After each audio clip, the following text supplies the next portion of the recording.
Good evening and welcome to our regular select board on Tuesday, September 12th, 2023. It's now the hour of 7 o'clock. We will call this meeting to order and let's stand for the pledge of allegiance. Pledge allegiance to the flag of the United States of America and to the republic for which it stands, one nation, under God, indivisible, with liberty and justice for all. All right, first item on our agenda tonight is a presentation of Woodward and Curran. So as they make their way up here, just a brief introduction on this one. This is something Melissa, myself, and Carl were approached on back, I think it was in the spring. They asked for a meeting to, with the town to consider possibly opening the culvert area. We listened to what they had to say. It was something that we were encouraged by Rich Fisher and the EPA. They'd like to see this, but I explained to them that the next step would be to come before the select board, explain the process, explain to each of you what they might be looking to do, and then we could go from there. So with that, All right. Well, hi. By way of introduction, my name is David Kelly. I am the remedial project coordinator for the Blackburn Union Privileges Superfund site. I'm representing Covidian LP. We have a couple of other people with us today. We have Tony Penfold, who is my counterpart with WR Grace. Grace and Covidian basically share 50-50 responsibility for the Superfund site. We also have Mary Ellen Johns. She is consultant to Grace. She works with the Maximus. She is the alternate project coordinator working actively on the site with me. We also have with us today Anne LaFrance. He is the EPA coordinator for the Superfund site, the project coordinator. And also Paul Craffey from the Mass DEP, from the Environmental Protection, if anybody needs to know.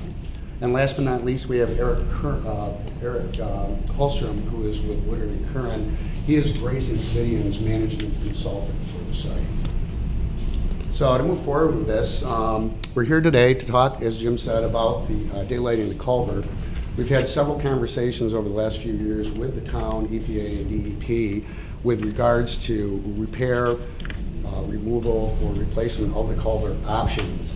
There was a meeting in 2019 where we were discussing those options, and Jim expressed that his preference would be a daylighted culvert option if we could do it, as well as the EPA and DEP at the time. We didn't have anything that was really feasible at that point. Fast forward to 2023, it was back in March. We met with Jim and Melissa and other townsfolk, EPA, DEP, and put together a proposal where we feel we have the potential to be able to daylight the culvert if certain conditions can be met. And those conditions would include cooperation from the town to work with us on some of the challenges, but we think there's some very good benefits for the town that we'll get into. And there's a little bit of a history. We have worked very cooperatively with the town of Walpole over many years here with regards to the Superfund site, both regarding the active remediation as well as the redevelopment of some portions of the site.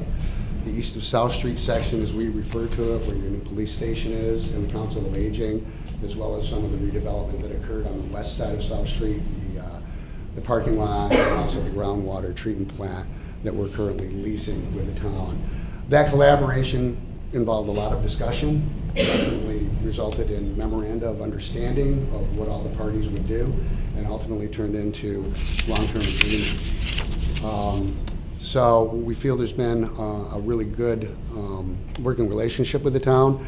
At the March meeting, I almost forgot this, Jim. Jim expressed another desire to see if we possibly, in doing this, could generate some additional parking spaces for the town's use, and we're looking at that. We think we have some options to incorporate there. So without further ado, I'd like to introduce and call on Eric Holstrom from Woodward and Curran to discuss some of the benefits and the challenges of what we're proposing. Oops, sorry. Thanks very much, Dave. Appreciate the opportunity tonight. Really looking forward to this opportunity to work with the town again and partner on this with all the parties. And this is really an exciting opportunity for the town. We're really at the sort of the conceptual planning stage right now, and have some preliminary sort of backing from EPA and Mass DEP that they generally, like this approach. It's better than some of the other alternatives that have sort of looked at of what to do with this culvert. We had put together a little bit of a briefing memo that I believe was circulated back in June, so hopefully you got a little bit more of the details and the background information on the culvert. Just as a little bit of a, very much of an overview, really the idea is to create a new open channel for the culvert, and that's depicted on the screen as this blue channel here, with the gray representing the sloping, and the soils that are created from creating that new open channel would get relocated over into this area here, so that they would stay, for the most part, on site. And I'll walk through a little bit more of those details as we sort of continue to move forward. So that's basically the background. This is, consistent with going back, at least as far as I'm familiar with the site, back to 2010, with the town had asked at that point, hey, is there anything you can do about the culvert? Is there any way you can create an open channel? And have gotten a little bit more creative now with some of these ideas of how this might potentially work. So this really, provides a lot of benefits in the long term of creating this new open channel for the Neponset River. It really, has the long-term benefits of being able to protect the environment from impacted soils, delivers the long-term solution that really have been looking for with this. The culvert that's in place, it does have a shelf life. It's been there since 1992. It eventually needs something to happen to it. It has shown wear and tear now in it, and it is showing signs that it really does need this to happen in the next couple of years to make sure that we don't reach the end of the service life without having something in place to deal with it.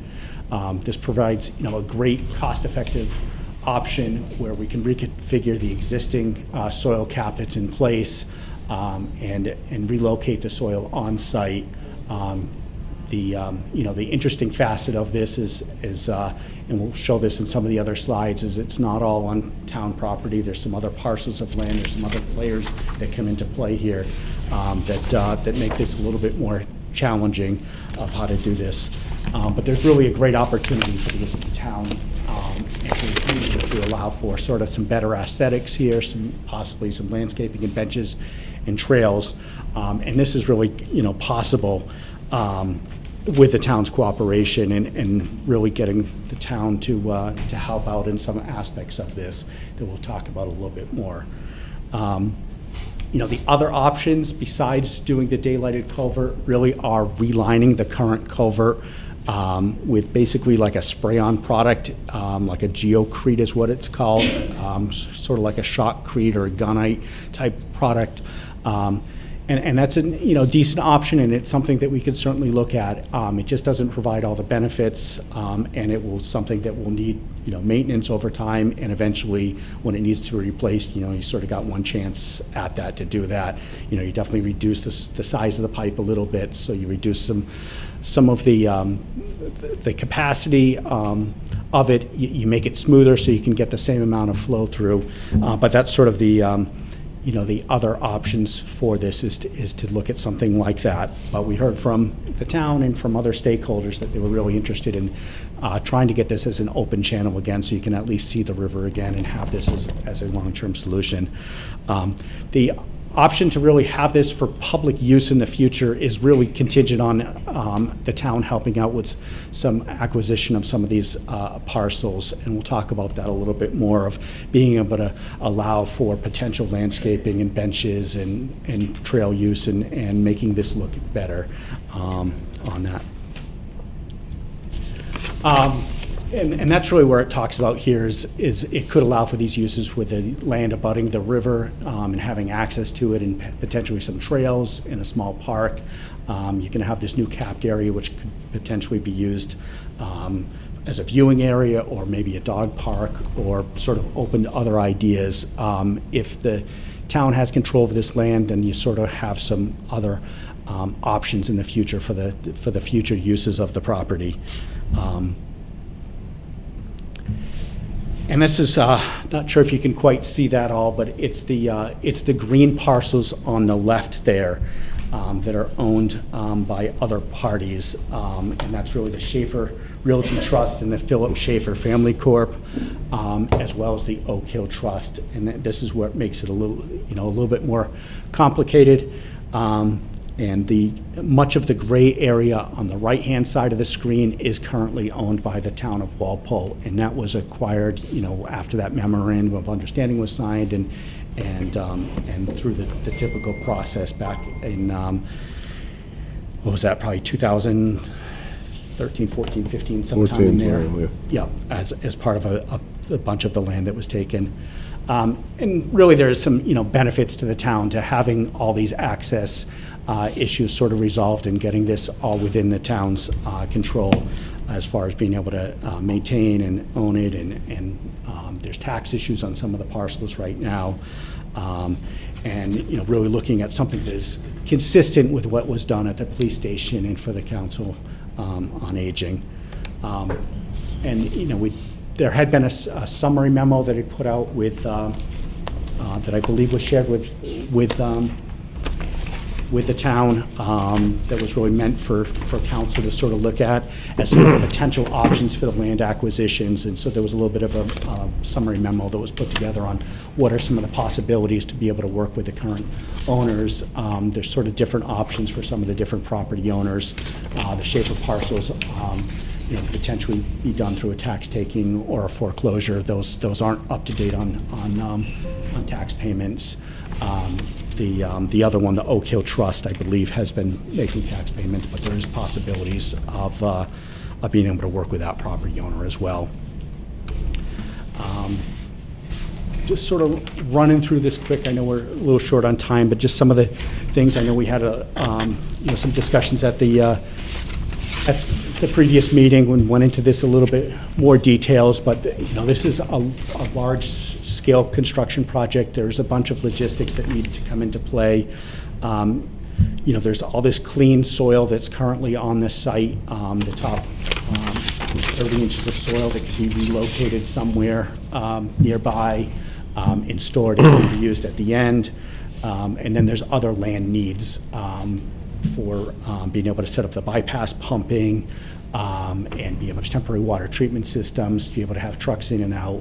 Your typical, larger construction projects is we're sort of flip-flopping a lot of things around there. There is a lot of land needs needed. And that's really, stuff that can be worked through in the coming weeks with the town's support on things. Any questions on that piece for the construction logistics? We sort of have a lot of details in here. So, Madam Chair, through you, I asked you this question before the meeting, but I'll just ask it again. Just the thought that concerned me was the pumping of water under South Street, and you talked about, I think you said, was it 5-inch pipes, multiple pipes? So there would be, large pipes, and it would be very similar to when the culvert was installed in 1992. So it was 4 24-inch diameter pumps. And my And concern that to can you was- handle about a 2-year flow event. Yeah. Is what it can handle with all those pumps going at once. So you sort of, as the flow changes in the river, you can decide how many pumps you need to turn on. And I've seen it above that 2-year event, and you. Correct, and so, would be aware of that. usually these are coming, but they're basically, this would be similar to what was done on Lewis Pond when we did the cleanup down there, is that you sort of have contingency plans in place where you stop bypassing the water. Yeah. And you just you have to let the river go, and you basically have everything stabilized. Makes sense. And you sort of have that as a big plan, and that's something that, EPA, Mass DEP is obviously does a lot of review on, sort of in the planning phases, as to make sure that there is that contingency planning in place. Okay, thanks. This one, I think Dave was just going to sort of close it out here. Talk about sort of the next step. So the next steps here, in order for us to move forward with starting to commit the resources to do the conceptual design, we'd like to see what buy-in we can get from the town, what commitment you would have, what we town like to do. We'd like to be able, again, to work with you collaboratively, so we request that you folks would make a commitment to work with us collaboratively on this. Obviously, there's a lot of moving pieces here. That collaboration would start with conversations between Jim and some of the other townsfolk, probably council and others, to decide, what each party would do. Agreements could be developed. There's land use and planning and property acquisition issues that the town would have to decide upon. And then there's design and construction, planning and coordination that we would want to take into consideration. If the town is interested in taking those parcels, I think it provides the greatest benefit for a nice open space for the town to configure the way they want, and we can help configure that as part of the whole process design. Our schedule is trying to get through this year and through concept design. There's a lot of project planning that goes on, and we wouldn't anticipate probably construction until the 2025 construction season. But we need to kind of get the wheels in motion now. So we'd appreciate if we could, confirm that we can coordinate with the town and develop some agreements and move forward if the town so desires. If you have a strategy for land acquisition, we're willing to work with you on that. And obviously, we have construction, logistics, and planning, which we always have in projects like this that we would need to coordinate with you. So, any questions we can help with at this point? I would ask before we open it up to the board, I do have some concerns with this. Some of those concerns were raised at that meeting back in March. Specifically taking someone's property, I think it's the Oak Hill, or one of the pieces of property is completely paid up on their taxes. The other one would be a tax taking, and since March, there's been a Supreme Court ruling that's changed things as far as tax taking, as far as what cities and towns can do in this one, so it's not as clear cut. As you know, in part of the free cash, I'm holding back some money specifically for some prior tax taking, so there's some concerns there. And obviously eminent domain is a long drawn-out process. My preference, and I think I mentioned this back in March, is I'd prefer the responsible parties just go to these landowners and coordinate that on their own, buy it out, and bring it to us. Ultimately, it's a 99-year lease, right, guys? Or Groundwater. yeah, for the ground. Yeah. And they're going to be here for a long time to come. I know it would be, I think the responsible parties and EPA would love to see it opened up. I think it would look beautiful. But I don't love the idea of the town being put in the position where taking people's properties. And besides the, opening up the culvert, offering us some benches and possibly some parking or a dog park, I also don't see what's the incentive here for the town. It's going to look great, I give you that, but besides that, would be taking on that liability. So those are my initial concerns. I know, Melissa, did you have anything else you wanted me to raise? Okay, so just kind of before you get it, and the reason I've asked for these folks to come in, this is kind of the next phase in the process is, does the board want to pursue this? Do you share my concerns? And if you do, let's kick it back to the RPs and say, how can we resolve this at really no cost to the town? So that's just my initial thoughts. Yeah, go ahead. Yeah, so I'll just sort of rewind the clock 10 years. So I think in the last 10 years, this has been a very successful project with the responsible parties, the town, the EPA, the state, working together. This was an eyesore for I don't know how many years, 40, 50 years. There was a problem with what was in the ground, and this was a great effort to clean it up, put that land back to use. So from that perspective, I'd love to see us continue down the path of do a little more work on the parking lot side of the street near the water treatment plant. Open it up, see what we can do to make it even nicer for the citizens of Walpole. So I do share some of Jim's same concerns with, the town doing a taking and some of those issues. But, I think we've had a great 10-year history. It'd be great if we could figure out how to make this happen, so. Yeah, just a little background on some of those parcels. I mean, there's currently, most of that land is held in trust, and all the parties that are trustees of those trusts have passed away on both the Schaefer side and an Oak Hill Trust, and they're not actively pursuing probate or trying to resolve that because there's no beneficiaries or successors that are interested without sort of resolution.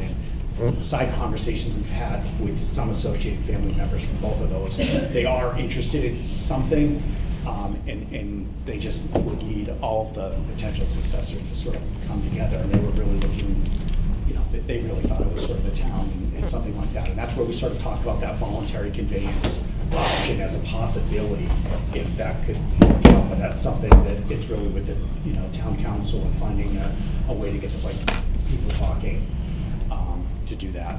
We also have an easement agreement with the Oak Hill Trust that we found that goes back to 1992 when the culvert was put in. And so that actually would allow us to move forward with the project.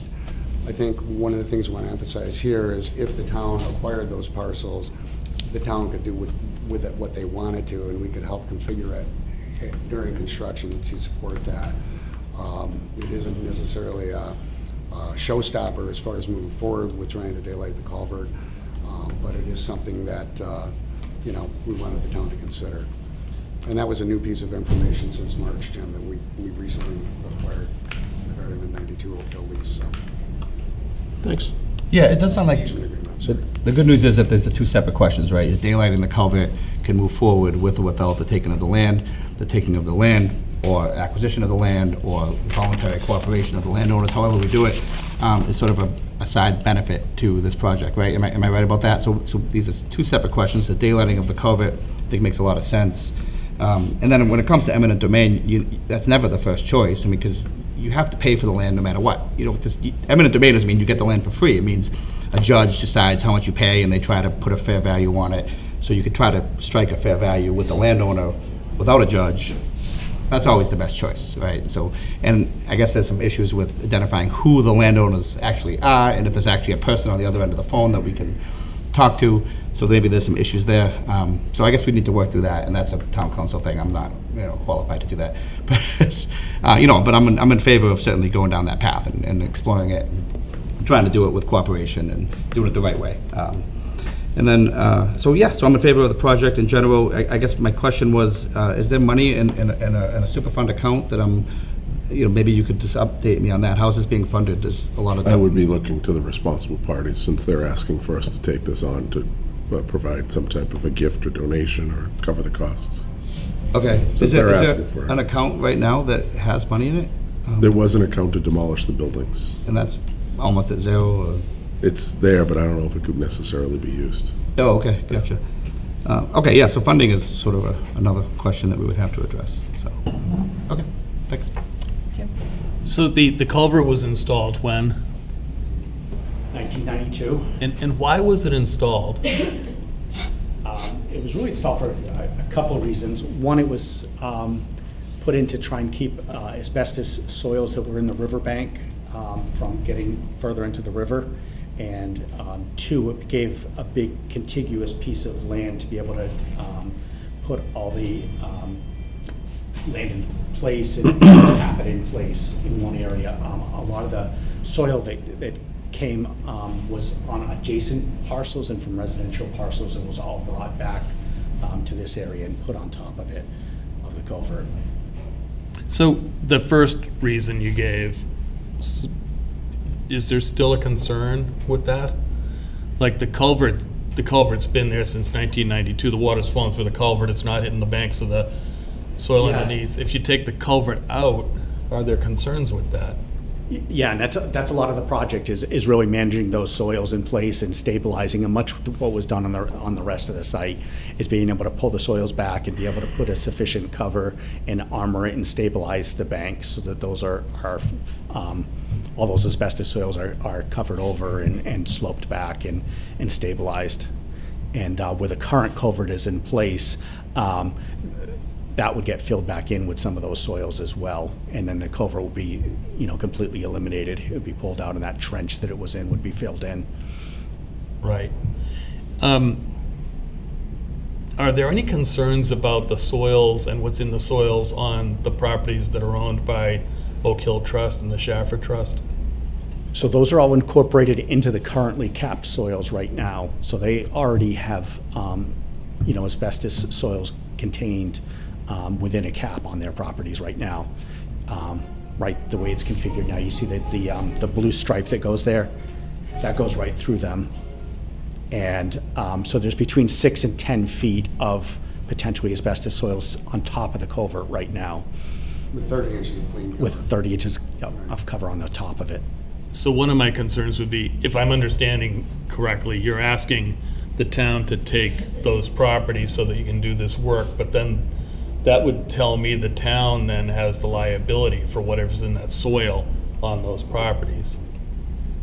I think the liability can be dealt with much of the way it was dealt with for the town parking lot and for the other parcels as well, and that's really with a memorandum of understanding. I mean, that doesn't, remove the responsibilities from, the settling defendants here for the long-term pieces of that. The town's responsibilities would be to manage the caps and the controls that are in place, and that's done through an activity and use limitation, which we currently have on East to South Street and West to South Street. So it's a similar process. I'm worried about what's under the caps. I'm worried about the liability that might go with those. And if you start disturbing those caps and the town owns the property and all of a sudden we have some kind of an issue with whatever's in the soils, and I'm just going by what you're telling me, Yeah, that's usually covered by those agreements that are written ahead of time that sort of deal with all those indemnification, long-term liability. That sort of is all the stuff that the lawyers work out ahead of time. Very, very similar to what was done on both East to South Street and West to South Street, the same concerns that come up. I would want to make sure the town has no liability is the bottom line, okay? That would be a non-starter for me if the town incurs any liability here. Because, we've gone through, Mark, you said 40, 50 years, I think it's actually longer than that, of dealing with this Superfund site. And we seem to have it in a pretty good spot right now. We've built a police station there, we've built the senior center there. We've got the water treatment facility there. Things seem pretty good. To go and start disturbing it is in my mind risky. And you may convince me that it's not something to fear, but you would have to do that. And I would be concerned about what's hiding underneath those soils, because I know there's stuff there. The other question I've got for you is, you obviously have to do something about the culvert. The culvert's been there since 1992, and it must be getting to the end of its useful life or failing or something like that. What happens if it fails? Yeah, we don't want to reach that point. I mean, right now, there's some plans in place to do some temporary repairs as we see small holes developing, and then there is actually a contingency plan that's in place should a larger section have an issue. There's actually a written plan in place, basically that you can put a pipe inside of the pipe, and essentially you fill up the annular space and you sort of secure it back in. But you do, just like you've seen, anywhere that you have a failed culvert, it does become quite a messy situation to have to deal with in an immediate construction need. We're trying not to reach that point. We have a comprehensive inspection and maintenance program. We're looking at the culvert twice a year, going in there, shape measurements, a variety of engineering design factors of safety that are considered and measured that we report to the EPA with annually. And as we're looking at this, that's why we're in the planning phase now, so we don't get to that point. So, I mean, I have many more questions that we can deal with over time, but just to give you a sense, I'm going to take a lot of convincing on this. I can see how it might look nice and all that, but to me, the benefits to the town aren't there in what I see. I'd be looking for a whole lot more from the responsible parties in terms of benefits to the town, just given what I think is the risk here. To me, everything is a risk-reward trade-off. And in my view, this is like, the old let sleeping dogs lie routine. And I am really concerned about disturbing that area. And quite frankly, I want to make sure the town doesn't end up being in the shoes of the responsible party in terms of liability. That has to stay with you guys. Okay? Thanks. Thank you, Jim. Jim, was there anyone else that was coming? I don't think so. No. Thank you for this presentation. I think the board members brought up a number of views, and the main concerns were the funding liability, land acquisition, and risk of disturbing this land, and also there's the risk of the failure. So those are big things. I think having open space I think we can all agree, yes, the town loves open space. They'd like more open space, but as Jim just pointed out, the risk and what is the benefit, and the town really at this point cannot take on this liability. Some members of the board have a history of the project more so with the South Street, which was a very successful project, and certainly this is a lot to think about and continue the conversations I feel about, but there's a lot more answers I think that we need to hear on our end as we work through this.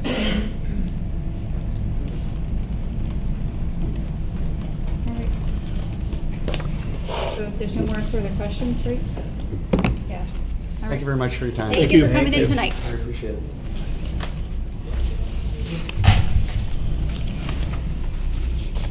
Next on our agenda tonight is our police chief with the quarterly report.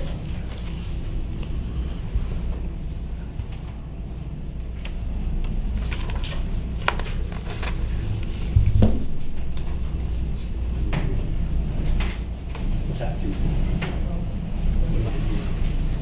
Oh, no.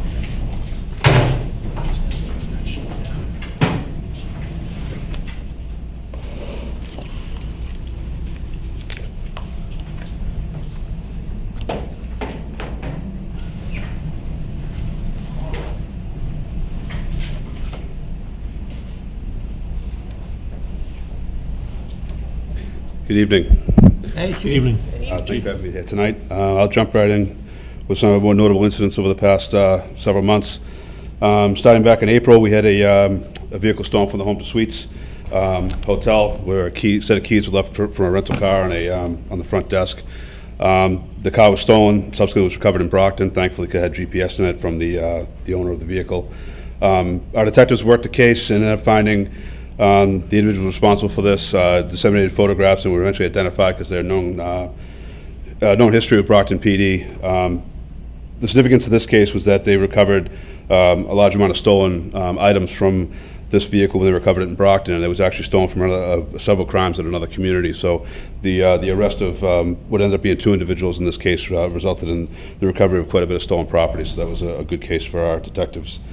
On June 10th, we had a small vehicle pursuit involving a stolen car.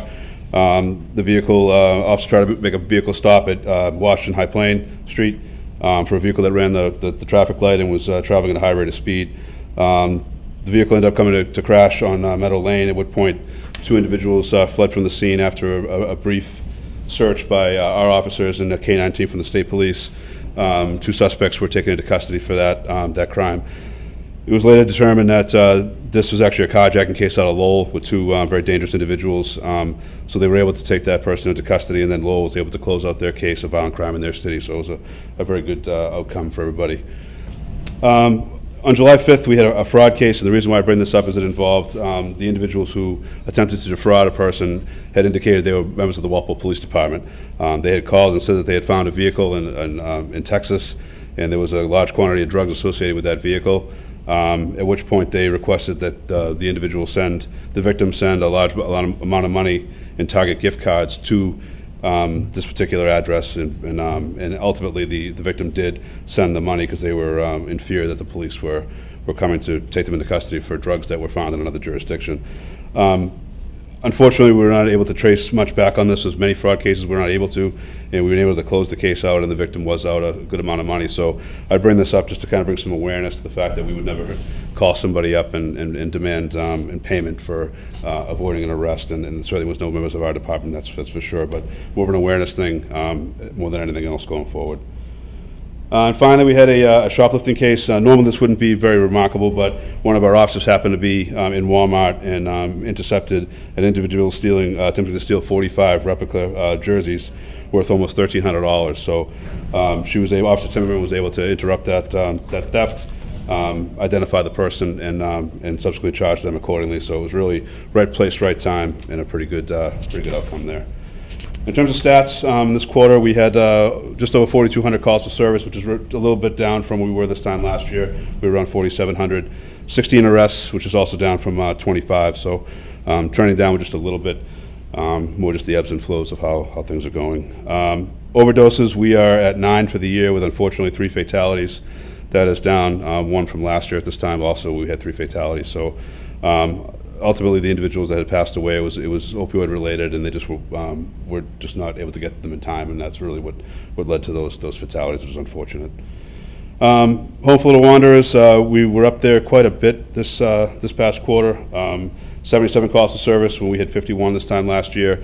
We had a couple of individuals we dealt with regularly up at the school there, behavioral, mental health related stuff, things that we normally see. Thankfully, we had a good conversation with the administration up there, the director, and we were able to get those kids placed in a better facility and moved out of here, and we ended up getting some other kids that came in that seemed to be a better fit for now anyways. But again, nothing out of the ordinary with Longview. It's kind of been the same, but we did have a few clients that gave us some business over the past quarter or so. Mental health related calls, we're just under 400 at this point this year to date through July. That's up a little bit from 365 we had in 2022. So we're trending to basically pretty on the same path that we're on, and I'll go over how our clinician's doing a little later on, and he's actually here tonight too, in case you have any questions for him. In terms of personnel, we're in the process right now of filling our 48th spot. We should have a candidate before you very soon. We're just working through our process, and then we will be completely fully staffed, which will be great. In terms of community policing, we undertook a number of initiatives as we normally do. We did autism awareness patches. It's kind of another list in the patches that our unions have been, the dispatch and police unions have been putting together and then selling to the public, which have been extremely popular actually. And the money goes to the Best Buddies Foundation as well as Walpole High School. So kind of give a little bit back to the community as well as bring some awareness to those causes. Number of rides to school, as we always do at the end of last year. We're starting those back up again this year soon.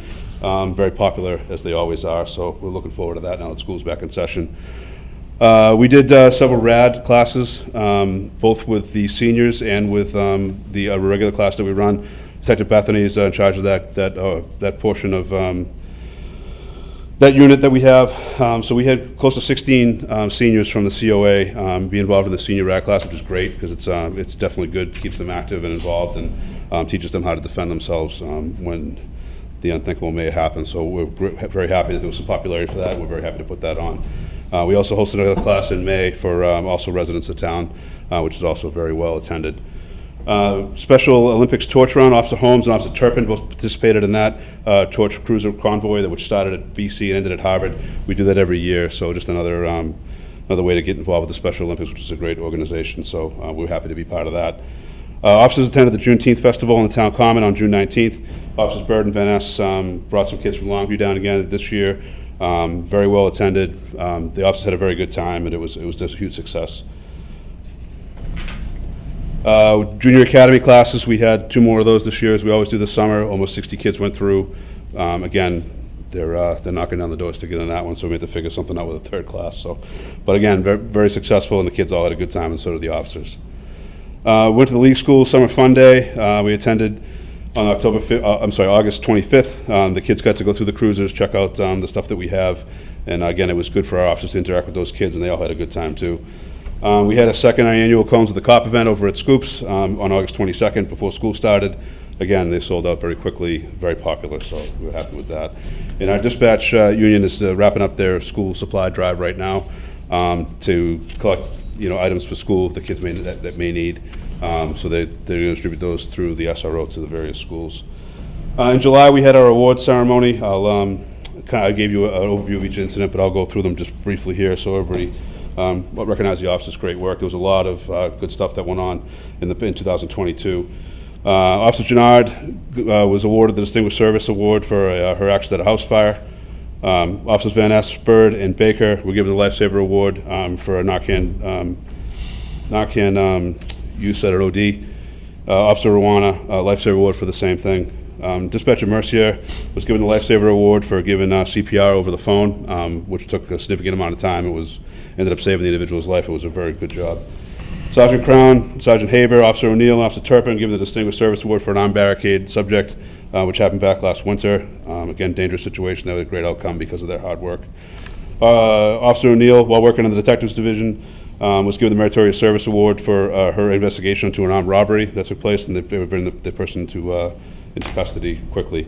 Detective Griffin was given the Meritorious Service Award for a catalytic converter investigation where a large quantity was stolen from a local business, and he was able to recover them along with some other stolen items. Detective Kevlich, once again, he got another couple of great narcotics investigations, and he was given the Meritorious Service Award for that as well. Sergeants there, Officer Timpany, Officer Bird, Dispatchers Randall and Savory were given the Distinguished Service Award for their role in a rescue operation in which an individual was trapped in a building, and they were able to locate that person and get them out. Officer Foley was given the Meritorious Service Award for his investigations into both an armed robbery that occurred at the Gulf Station last year, as well as to a breaking and entering into a residential home where they ended up catching the individual responsible for that. So it was definitely a lengthy investigation, job well done there as well. And finally, Sergeant O'Connor, Officer Sullivan, Officer Gennard, Dispatchers Wren and Barnett were also given Meritorious Service Awards for their actions in responding to a crash that involved one of their own officers last November.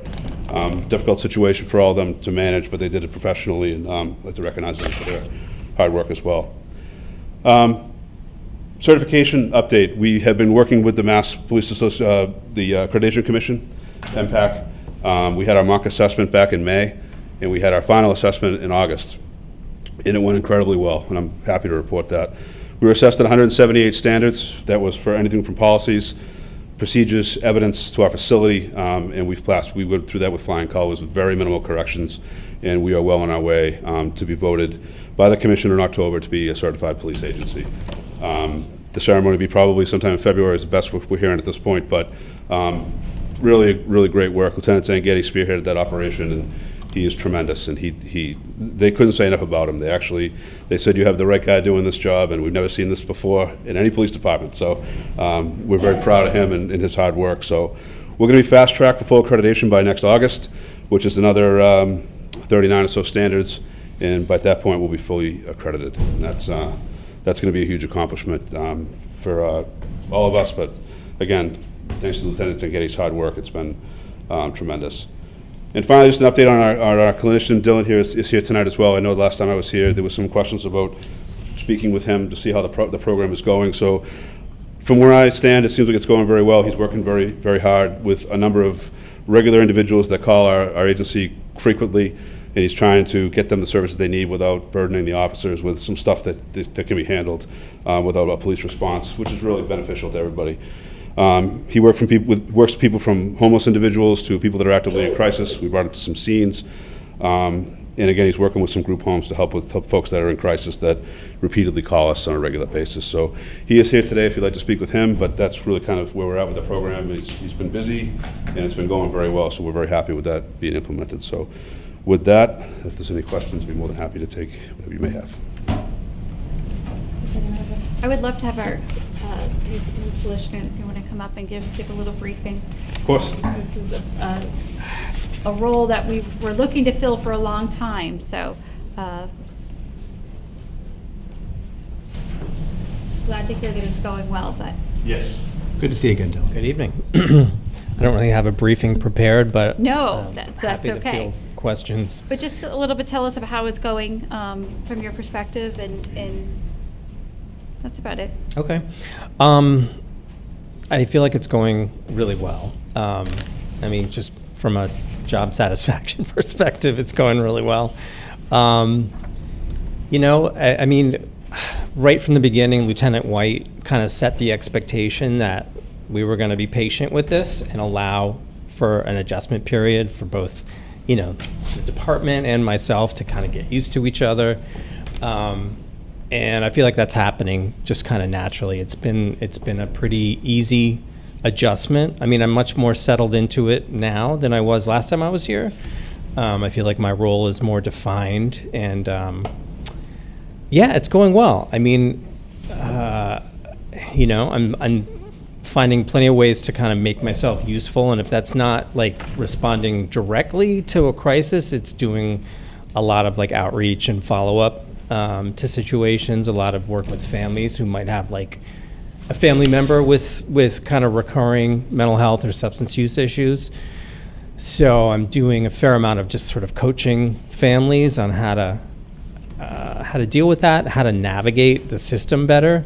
There's a big need for that, understandably, you know, because none of us really know how to do that unless we are in it or work in the field. So. Do you feel that families in our community kind of realize that this is a new position and that we have kind of that access that they can reach out to you? Or is it more that you're initiating that relationship? There have been a few instances where people have sought me out because they found out about me either through the website or the Facebook page or by word of mouth. So, I mean, it's mostly, you know, me introducing myself to people, but it goes both ways. So the word is out there, I think. I exist.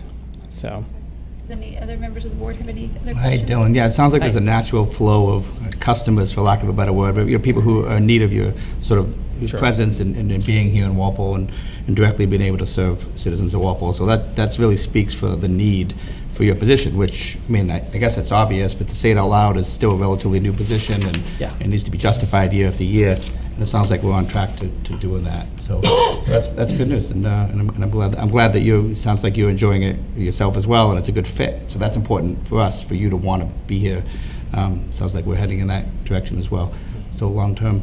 And this is just a random question, but I saw that your hours were like 12 to 8. Is that did you kind of like find that like sweet spot where you feel like that's where you would run into the most situations that might be beneficial, or is that just what happened? well, the Department of Mental Health, who kind of funds this position, I believe, and kind of provided an outline for a lot of the different agencies that are doing it, recommended a lot of people work like a 1 to 9 or a 12 to 8 shift. I think the thinking was that they would overlap with the day shift and an evening shift, Right. and be able to be kind of shared by both. That makes sense. I figured I'd say it out. So your hours are 12 to 8. So if My people hours want are to 12 reach to you, 8. call at noon. You can call anytime, I'm sure, but just, if they want you to answer the phone, that's the best way to do Yeah, it. So, yeah, that's when I can be reached. Okay, good. Thanks. Hey, welcome, and glad you're here. And I'm glad to hear things are going well. I think it's a position that, we really need here in Walpole. Over the last several years, we've been noting the uptick in the number of mental health calls. It consistently leads in the significant events categories. I think if you look at the 3 categories this time around, there's 50 some odd mental health calls that we went to in the last quarter. And so it's been one of those things that have been constantly like rising. So and it's been a real source of curiosity for me as to why we're seeing that and what's happening that's causing that. So I'd be just interested to hear if you have any point of view on, why are we seeing this increase in these mental health cases, and just see if you have a perspective on that. Yeah, I have a perspective on it. I mean, I think it's probably more of a macro issue. I think it's happening everywhere, not just here, just in general. I think the level of need is rising for various reasons. The pandemic obviously, was a factor, I think, in the last couple of years in terms of just people's mental health declining. But I think also part of it is just due to the fact that there's more kind of awareness and a little bit less stigma to actually talk about these issues. So I think in some ways, it could be viewed as a positive thing. Not that there's more of a need for it, but I think more people are comfortable kind of accessing the help than they were, say, 10 years ago. It's more kind of a little more acceptable. So, That's interesting. yeah. One thing in the statistics, and Chief, this might be to you as much as to Dylan, but the Home for Little Wanderers, Longview Farm calls have jumped again. And I'm wondering, first of all, if you're involved in those in any meaningful way, and if you have any point of view on, what's happening there. We're triple where we were last year, which, surprises me. I am involved in many of those, not all of them. I mean, Officers Byrd and Van Ness are the liaisons to the Home for Little Wanderers, and they do a commendable job and a really good job kind of working with the director to the point where, like, my services aren't always necessary, but I'm starting to kind of incorporate myself into those meetings more and just sort of making myself available to consult, with the officers. I have responded on my own a couple of times, but mostly it's been, in with the officers. I don't really have a theory about why things may have jumped. I think it's just kind of the way the pendulum swings sometimes, and it's so much of it depends on, there's some of it is brought on by, I think, staffing issues, and being short-staffed can kind of lead to, more kind of behavioral, not dysregulation, but kids acting out. realizing they can kind of get away with more. And so much of it just depends on the individuals who are there at any given time and how that sort of affects the community as a whole. You know, you can have a couple of kids that are really challenging, and it can kind of impact the whole system of, you know, the house that they're in, and maybe set some other kids off. So I've seen some of that take place recently as well. So, Great, well, thank you, that's really helpful, and again, I'm glad you're here, so thanks for coming and talking to us tonight. Sure. Yeah. any other questions? Thank you. I just quickly wanted to provide an update on a community member who some of you, I think, are aware of, there was a woman living out of her car for a while in the Big Y parking lot. And I just want to let folks know that, you know, through the efforts of the police and myself and Riverside, like, we've managed to get her, she's no longer homeless. We got her connected to Department of Mental Health. She's getting services from them. She's getting services from Riverside. She's now living in a respite program that's run by Riverside in Norwood. She's working, and she's, you know, doing a lot better. So, thank you. One of I'm my very thankful to hear the success stories. update, as I've noted that she has not been there. Oh, great. So I'm glad to hear that she's not there because it's a positive outcome. Yes. So. Yeah. And I think that's exactly one of the stories of why we've needed this position, and taking that time to find the right fit for the department certainly, I think, is paying off. So, Great. Thank you. Thank you. Thank you. All right, Chief, anything else? That is all I have. All right, well, thank you so much. Does anyone have a comment or a question for the chief? No. Thanks for being here, Thank you. great work. Yep. As always, a wonderful report, and great work that is being done by the department, so. Thank you, I appreciate it. All right, Thank you. thank you. And now we have Chief Barry coming up for our fire department quarterly report as well.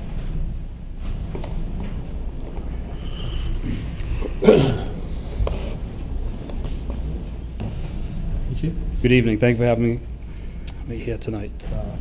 Last time we were before the board was March 14th, 2023. Just a little bit has happened since that time. So Chief Bailey resigned in June to take a job in Norwood. Linda Menio retired rather, and we thank both of them for their dedicated service, and wish them well in their next chapter. Mary Timilty is now a new administrative assistant, and she's doing a fantastic job, and very lucky to have her. So I'm very appreciative of the support. Calls for service, to date, 2023, we have 5,197, of which 2,917 were responses, or runs as we call them, and inspections, inspection-related calls were 2,280. So our total calls are up last year this time from up 350. We're averaging about 11 and a half runs a day and about 9 inspection-related activities a day. Fires, we had 4 incidents since the last met. One on Washington Street, I think, was the most notable one back in March, and 3 smaller ones that I call out. One on East Street, one on Common Street, and one on Main Street also.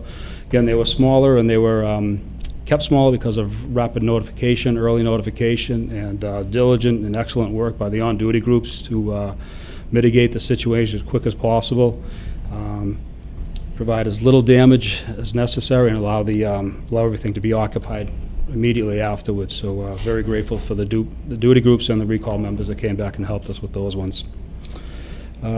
Mutual aid, we continue to respond mutual aid, both fire and EMS, and receive it as well.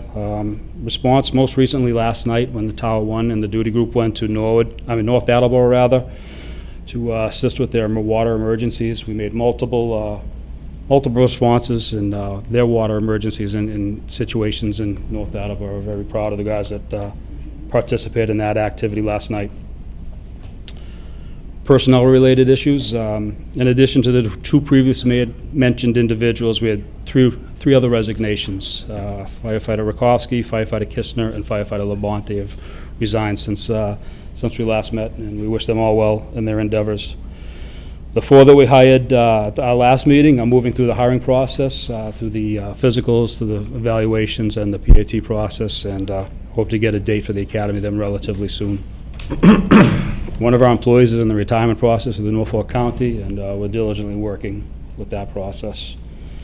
Nick Campobasso, who was hired last June, Chief Bailey's last hire, has an academy date of November 20th, so we're looking forward to getting him into that process as well. Our assistant chief and deputy chief positions have been posted, and the deadline to submit for those positions are September 18th at 4 p.m. In line with that, the captain and lieutenant promotional exam is also posted. The deadline to submit for that is September 19th at 4 p.m. as well. All the personnel activities has resulted in current staffing of 42 including me. The new hires that are on the pipeline are bring our number to 47. So we're still looking to get to that number, but I paused our hiring process because honestly, having 5 brand new individuals without any paramedic experience, without any fire experience, getting them all onboarded at once is quite challenging with our staffing. To add more to that process in a relatively short span is challenging as well. So I've staggered it out a few months, talked to Jim and said we're probably looking at about a December time where we'd post those process again and get those people online as quick as possible as well. Fire prevention, he's been very busy as well, and he'll be ramping up quite a bit as those new projects, large and small, come online with the plan review, the follow-up plan review for the corrections, and the inspections and re-inspections. It's quite a lengthy and time-consuming process that individual puts into, and Lieutenant King has done a great job since moving into that position. School fire drills are being conducted as they're required per the fire code and Mass State law.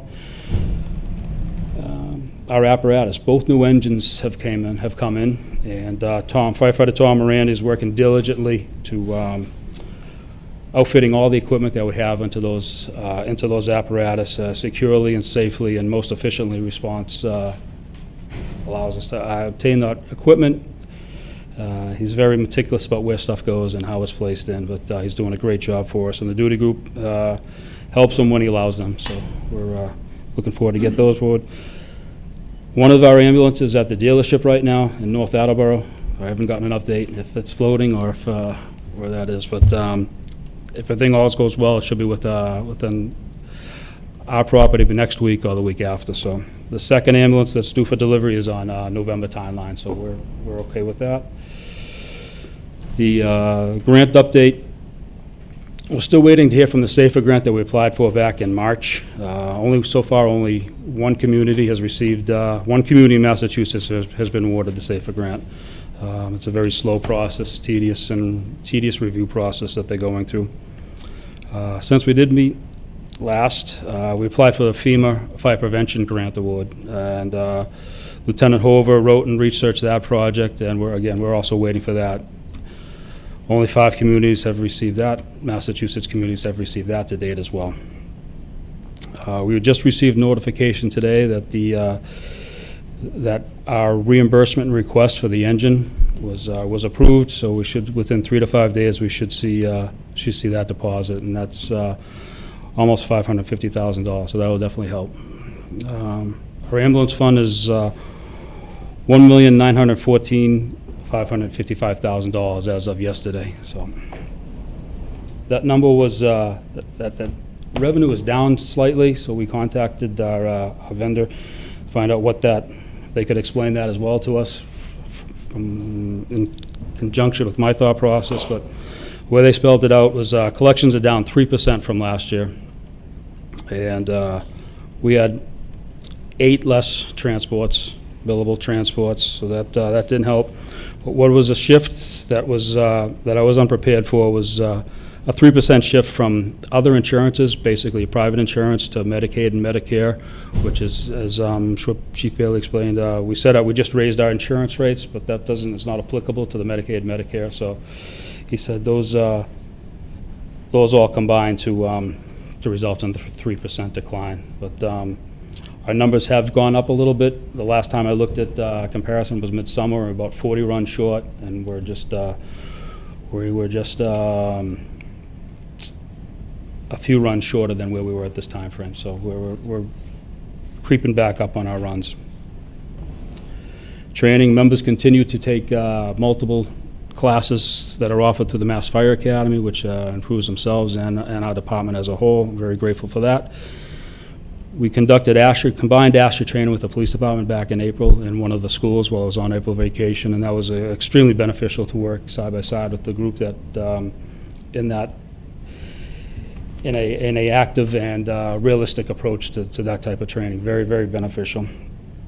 On-duty training continues as well as call volume allows, EMS boat operations, search and rescue, forcible entry, driver training, and the fire prevention.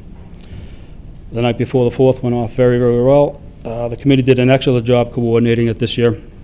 Off-duty firefighters, family members, volunteers, and the duty groups did a great job setting up, picking up equipment, returning the equipment, breaking down, cooking, cleaning, selling. It's an all hands on deck, all volunteer effort. And this group of volunteers made that night a success in Walpole, and I thank them for doing so. Made Walpole look great. This year, our open house is scheduled for October 14. All are welcome. It coincides with Fire Prevention Week, and the theme this year is cooking safety. In closing, I want to thank the board for the opportunity to be here. The transition has been very quick and very active in the past 81 days. Tremendous amount of support from the town administration and all the town departments throughout. Our firefighters and fire officers have done a great job supporting the transition, and as always have done a great job protecting Walpole. And with that, any questions? Open it to the board. I would just comment that I've been pleased with, I'll call it the first 90 days, and how you've hit the ground running, how you've come to us with a couple of recommendations, how the team is responding, the position postings are moving forward. A lot of really good things are happening. And on top of that, we've got, the 2 trucks that arrived and all that. So a lot of really positive things that are happening in the department. And I just want to thank you for, being aggressive in your first 90 days and keep it up. Okay. No, it's a great team effort, and Yeah. I'm very appreciative of the support that I received, so thank you. Thank you. I agree with Jim. I would just ask, when do you think the new trucks will be online? No, and I understand. Sure. Time needs to happen, and you've got to get everything in there and all that, so. Sure, so he's working diligently on that, and he's got the back side of the trucks pretty much almost all set. He still has to work on another side, still fine-tune stuff, but we're still working on the cabs, the radio programming, the radio installation. So I'm hopeful. So sometime this fall. I'm hoping within the month, but Okay, all right. weeks. Again, it all is call volume warrants and his off-duty hours permit as well, so, Great. thank you. Thank you for the report. When you said 81 days, wow, that has gone by fast. Yeah. I'm pleased to hear that, September 18th, September 19th, that those days are coming up, because we certainly want you to have the support that you need in your department. It's a very busy department, and so hopefully we'll be coming back with those soon, too. Hopefully as well, exactly. That's the plan, to move everything along as quickly as possible. Again, this is the sports over there, but those positions will definitely help and provide a better service for the town. Just make us much more efficient. Looking forward to having those on board. All right, wonderful. Well, it's been a great 90 days. Thank you for the report. Thank you so much. Thanks, Chief. Thanks, Chief. Thanks, Chief. Next on, actually, wait, hold on. We need to work on one more thing Clear service. yes. So I'm requesting that we surplus 1985 engine, Mack engine. It was the grant engine that we had to determine that we requested when we applied for the grant. It's an open cab, lap belts, no airbags. It's served us very, very well. It's actually a beautiful looking truck, and I'm very sad to see it go. But I'm requesting that this be listed as surplus so we can seek bids for it. I move to declare the 1985 Mack fire engine as surplus. I'll second that. All those in favor, please say aye. Aye. We have a vote, 4-0-0. Thank you. All right, thank you very much. Thanks, Chief. Okay, next on the agenda, we will be talking about the Wall Street development. All right, Lou, if you'd like to come on up.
Good evening. My name's Lou Petrozzi. I'm here for Wall Street Development Corp.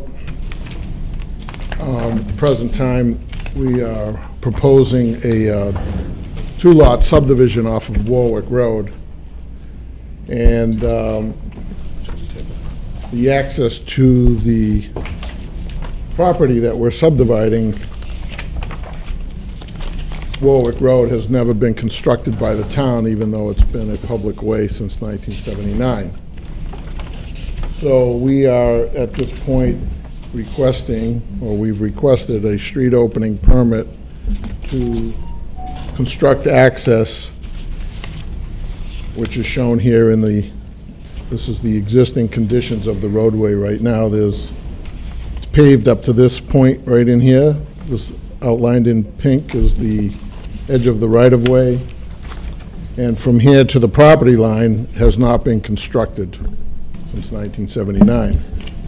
So in order for us to get access to subdivide the two lots, we've requested permission to construct adequate access into the property to allow us to subdivide the property. And we've had quite a bit of opportunity at this point between the planning board, the town engineer, and the Conservation Commission regarding the rights for us to make application for these improvements or this access onto from Warwick Road. And so we're here tonight to get the blessings of the select board, I guess, who are the road commissioners, to construct this access so that we can complete the process with the planning board and the Conservation Commission to construct the subdivision.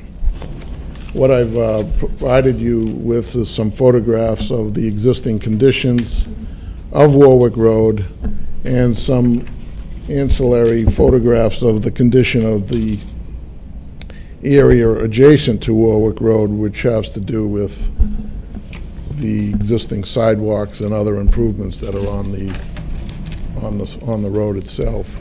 So at this point, we're simply proposing to pave Warwick Road, install a box culvert to cross over this intermittent stream, and subsequently pave. What you see in the purple is under the jurisdiction of the planning board, which is a cul-de-sac of, I think it's 92 feet wide in diameter, which is able to accommodate turning vehicles for fire apparatus and so on. So essentially, that's why I'm here tonight.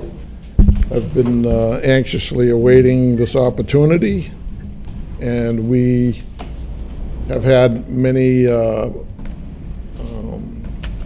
would say, discussions regarding the ownership of the public way, whether or not we've been prevented from proceeding with the Conservation Commission because the town has not signed the notice of intent.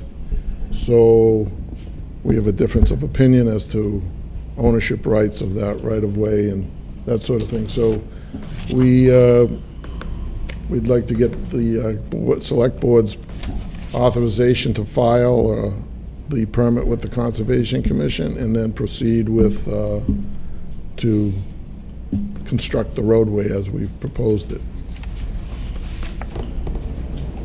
I'm going to actually ask Carl, do you mind coming up to speak to this a little bit? Just, I know Warwick Road has been a little bit of an unusual permit, and I just want to make sure the board is kind of, has that opportunity to speak with you as well.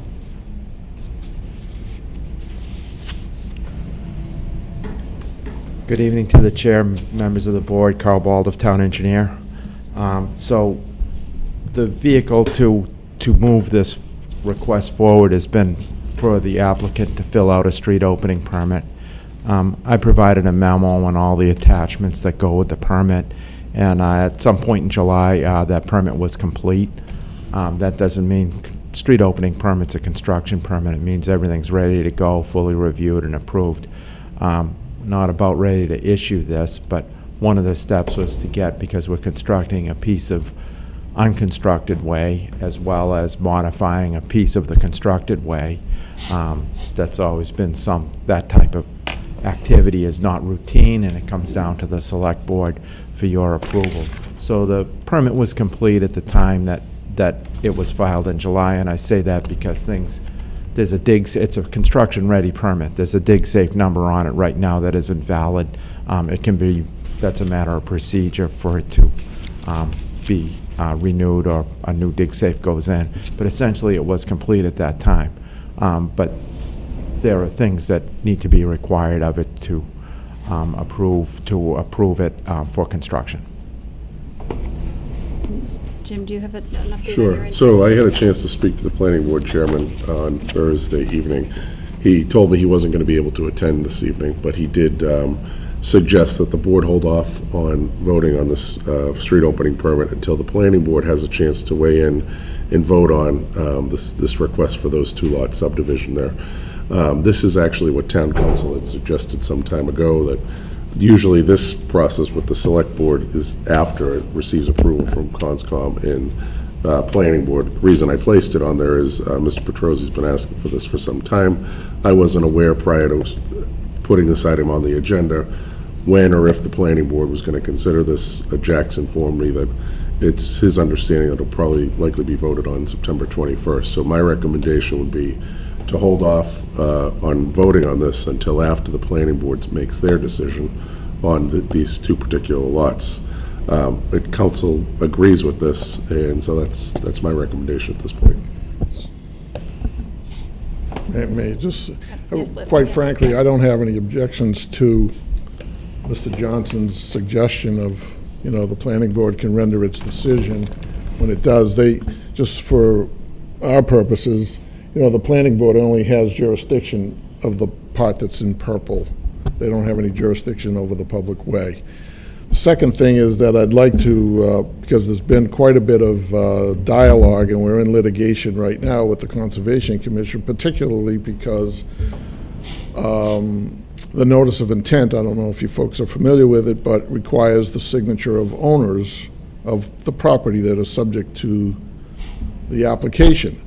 So essentially, unless we have the blessings of the select board, if all things remain the way they are right now, we are unable to proceed with the Conservation Commission because there's this gray area of who's the owner of the right-of-way and whether or not the public way requires the signature of the town board or a town official for us to file. So at the very least, I would hope that you would give us the blessings to complete our filing with the Conservation Commission so that we can move that process forward. If not, we actually are being held hostage because the Conservation Commission is arguing that we don't have the right to file the application with them because all the owners haven't signed the application. I don't know if you follow that, but that's kind of where we are. So if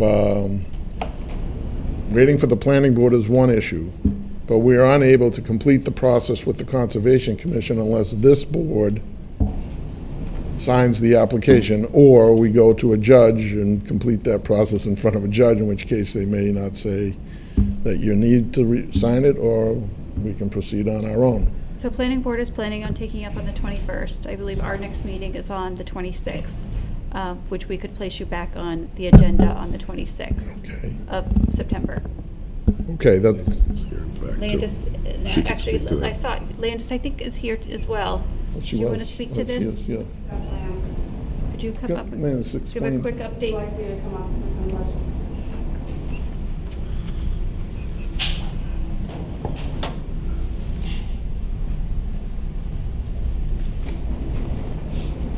Good evening. Good Good evening. Landis Hershey, Conservation Agent. So Wall Street Development filed a notice of intent for this project, and it was deemed incomplete because there was no signature, nor permit, nor application, nor anything from the town regarding the culvert on the town property. So it was rejected by me from the office. And then Wall Street Development appealed it to DEP, and DEP agreed with that it was incomplete application. And then Mr. Petrosi appealed that to adjudicatory hearing, so that's where it is now. A second application came in because I was counseled by town council to accept the application and then have the commission decide what to do, how to move forward with it. But there was an administrative mistake in the office, and it wasn't advertised in time. I told Mr. Petrosi that we would advertise at the next hearing, but he appealed it anyway, so it went to DEP. And then also it went to adjudicatory hearing. So it's not with the Conservation Commission right now. It's not with the local Walpole Conservation Commission. It's with DEP and the Office of Mediation. So I just wanted the board to understand that. At any time, that can change if Wall Street Development so chooses to refile it with the Conservation Commission. But it is my opinion and the Commission's opinion that there should be documentation that he has permission to do work within the town right away, since there is a culvert going in the stream. So just let me ask a question, just so I understand. So Yep. it's going to go to the planning board, is the 21st next week or the 21st. week after? So assuming they pass it, it will come back to us. Assuming we pass it, then do you have everything that you need, or is there still something that needs to happen after that? Like, Well, if you're asking my opinion, through the 23 years that I've been here, the planning board has always waited for conservation to close before issuing a decision on their part. okay, So, that's what I'm trying to understand, is yeah, I what's the don't know normal if that'll flow? change because So- I'm only speaking Well, that's for one the scenario, Conservation Commission. but the other scenario is the planning board either doesn't take action or doesn't approve it, and then he'll be back here after that. And to me, it doesn't make sense, unless I'm missing something, to open up the public way if you can't do anything on the other side of the public way anyways. So what am I missing there? Well, the planning board operates under the subdivision control law. Okay. We meet all the requirements, we're entitled to an approval, so part of that meeting the requirements is to demonstrate that we have adequate access to the property that we're subdividing. So what you just heard was essentially where we're at, where we file an application, the Conservation Commission rejected it because we didn't have authorization, so-called, signed on that application to do the work that we're proposing. So now we're running around in a circle here. Planning board is saying, wait for us. Conservation is saying, well, we're not going to hear your application until you get something from the town that gives us the right to do the work, regardless of the planning board. Let's say I was not subdividing the property and I wanted just access to my property. I still would have to come here and get permission to do that. But to actually do the construction, I'd have to go to the Conservation Commission, which they would then say, well, show us that you have authorization to do that work, before we'll accept the application. You could have also gone to the planning board before the 25th or whatever we said, or 21st. Why did you wait till? This has been going on for a year and a half. Have you asked for a place on their agenda before this time?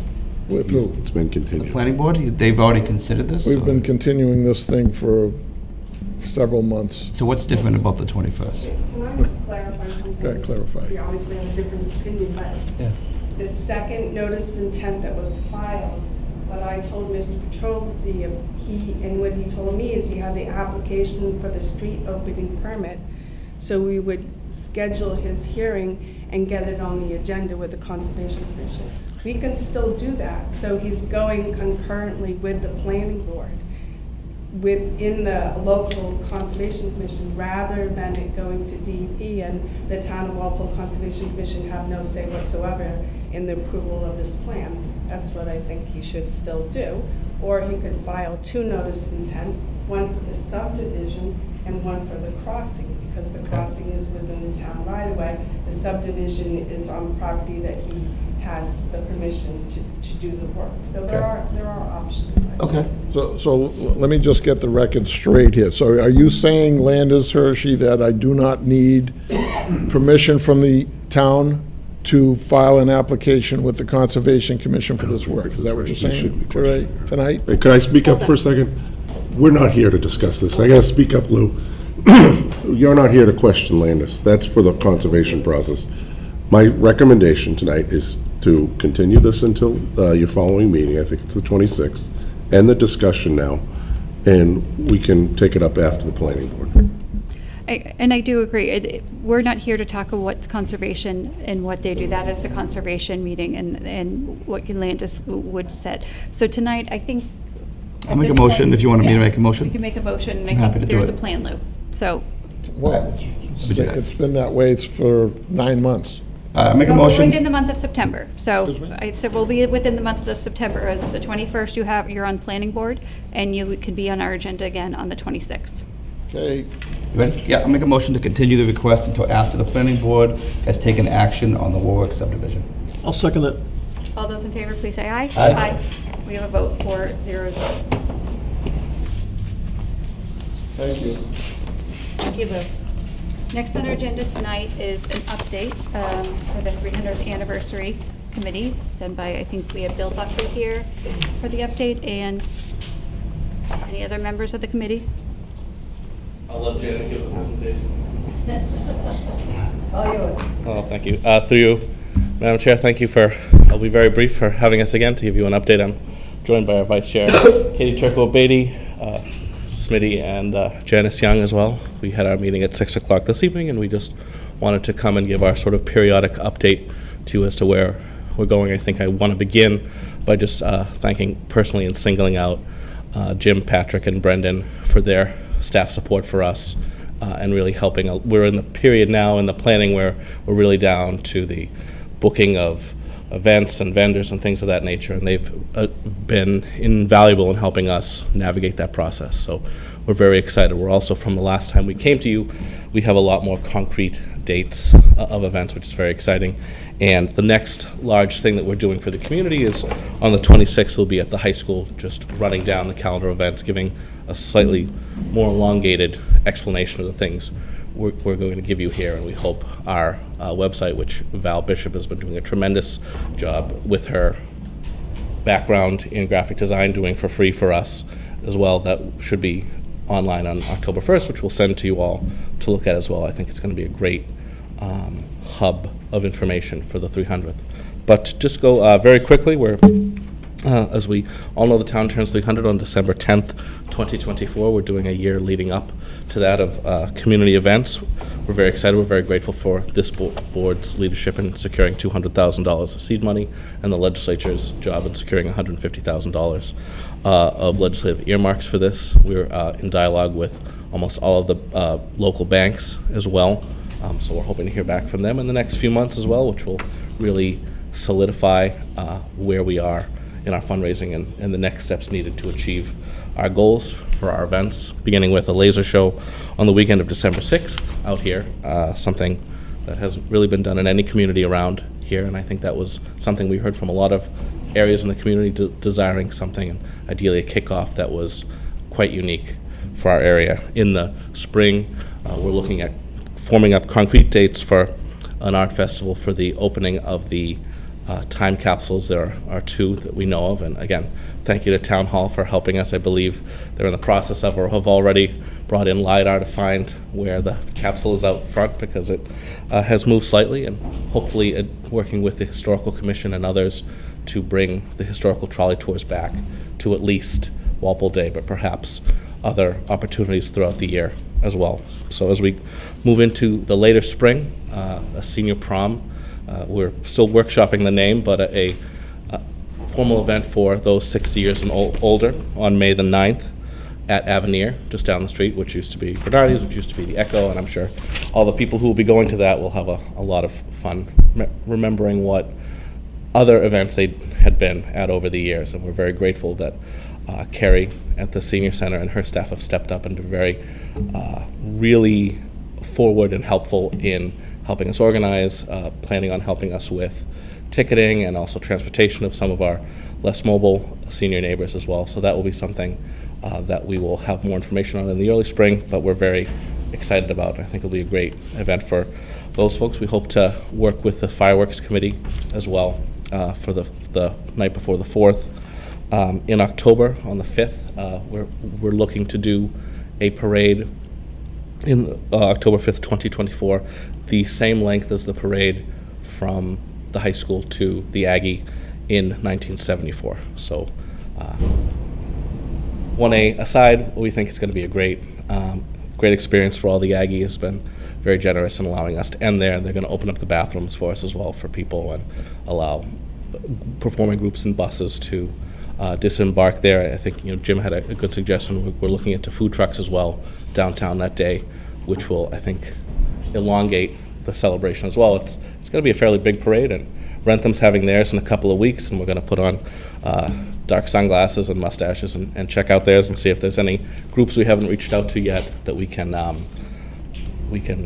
kind of cajole for our parade as well. As we go further in, we're going to work with the rec department to plus up their fall event as well. We have some good lines on carousels and things like that. And again, as Halloween 2023 happens, we're going to be kind of around for that, and then begin working with the rec department to see how we can expand that in a 1-year period to make it a very special fall event for the community.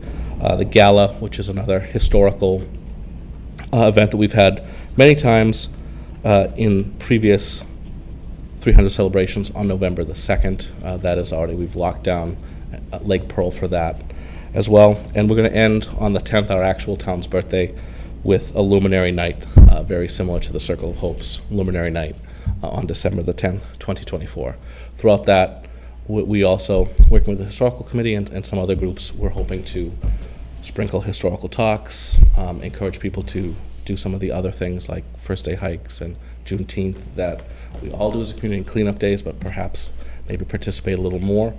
And we're also looking at some other perhaps very low cost or no cost ideas, perhaps reading the Declaration of Independence on the night before the 4th at some point, maybe after the fire engine parade, as well as we are in the final stages of launch for a community photo project, which we hope will be a tremendous opportunity to ask everyone, whether you're here in Walpole for 5 months or 50 years, to go into your closets, go into your phones, and look for photos of community events, first days of school, Walpole days past, graduations, and contribute those to an archive. And we have some kids up at the high school who are interested in working on that as well with us. So we hope to, as well as all these events, perhaps have some sort of cultural legacy to give back to the community, as far as using this as an opportunity for people to tell more stories, give their history to us, and help us work with them.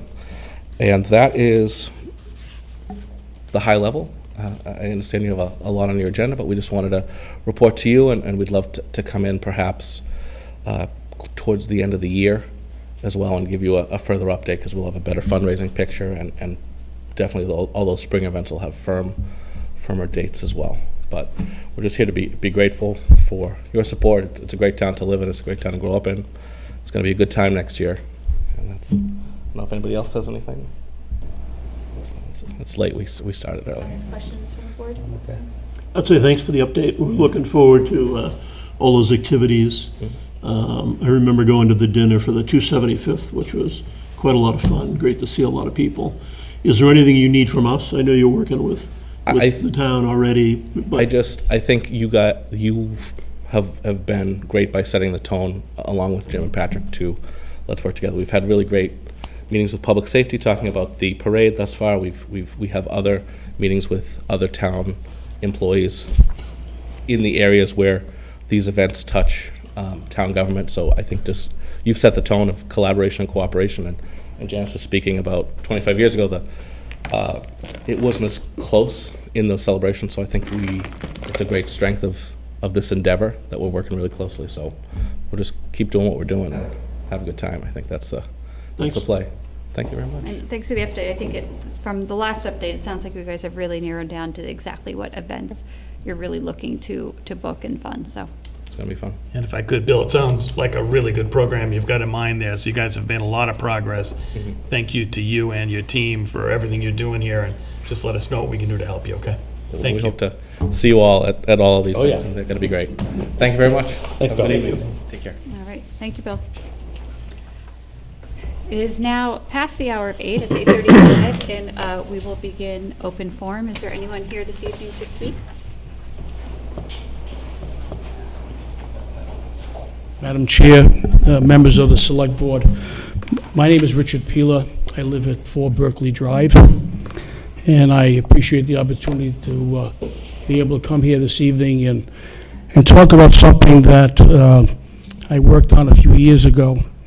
I'd like to take this opportunity to speak regarding an article that I had initiated and which was included in the 2021 Spring Town Meeting warrant.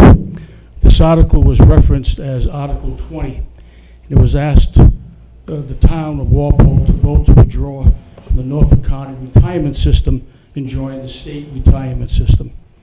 24 hours prior to that Spring Town Meeting, a substitute motion was presented by then town meeting member, then town meeting member Richard Zuccaro, and seconded by town meeting member Robert Damish.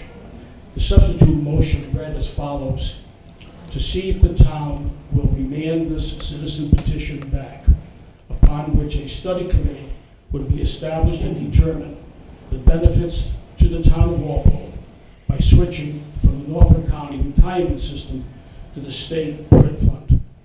The study committee would be comprised of one member of the select board, one member of FinCom, 3 people selected by the select board, and 3 members of the public. Given the nature of the article, it required a 2/3 vote and was declared voted by 2/3 by the moderator. For the record, the actual vote was significantly higher than 2/3. When Article 20 was listed in the Spring Town Meeting warrant, FinCom's vote was 14-0-0, that the town take no action. However, in its April 5th letter to the citizens of Walpole, FinCom stated the petitioner provided detailed information comparing investment returns and potential for savings, and that the potential savings to the town is significant. FinCom then went on to say the key issue leading to our vote of no action is that there is no mechanism under Massachusetts law for a town to leave their current retirement system or join the state system.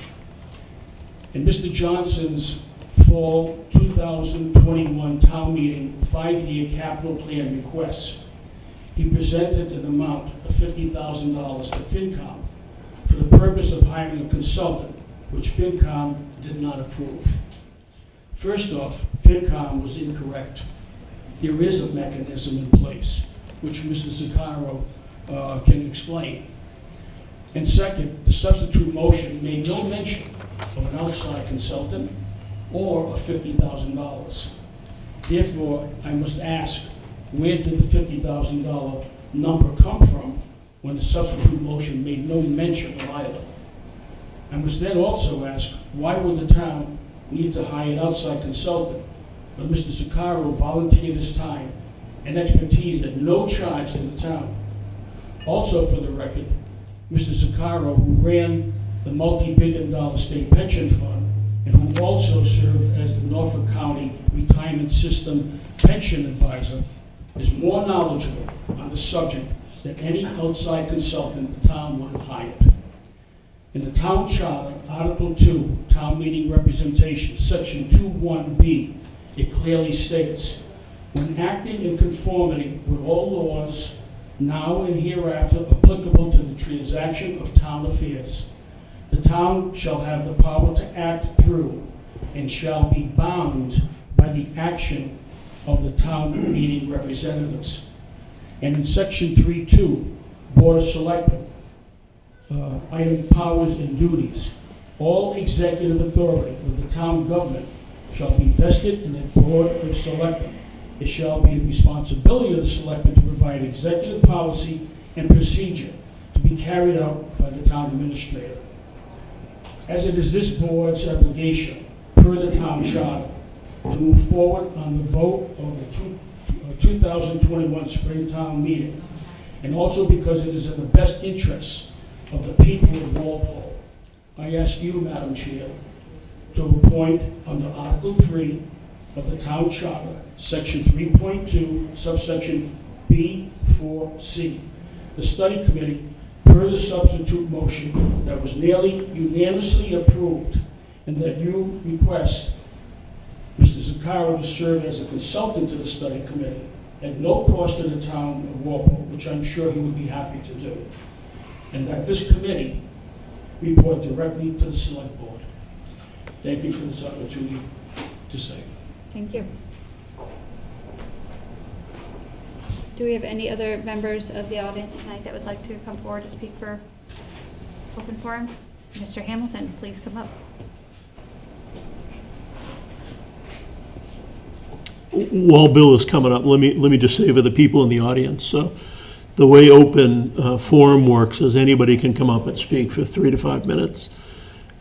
Due to state law, we are not allowed to engage in a conversation over that topic, since it wasn't on our agenda. So I don't want it to feel like we're just totally ignoring you, but you said your piece, we've heard you, and we can't really respond. So I just wanted to let sure everybody knew that. I know you knew that, No, but thank you there are for other people who may not know that, so, okay. Sorry, Bill. I'm well aware of that. Okay, I know you are. I've been talking to town employees about the shift, and I had talked in detail with Dr. Silva when he took over Chelsea, and they had made the shift to the state and saved the pension because, and now I understand that the state will take over the pensions if there's a problem. But what the employees are concerned about is SHIC. SHIC is great if you have great health, because it's cheap. But if you need to go and have a lot of work done, we need to stay with the Blue Cross Blue Shield, and I think that's possible. So if that can be worked out, that we can go carry Blue Cross Blue Shield Health going to the state in addition to SHIC, and I know that other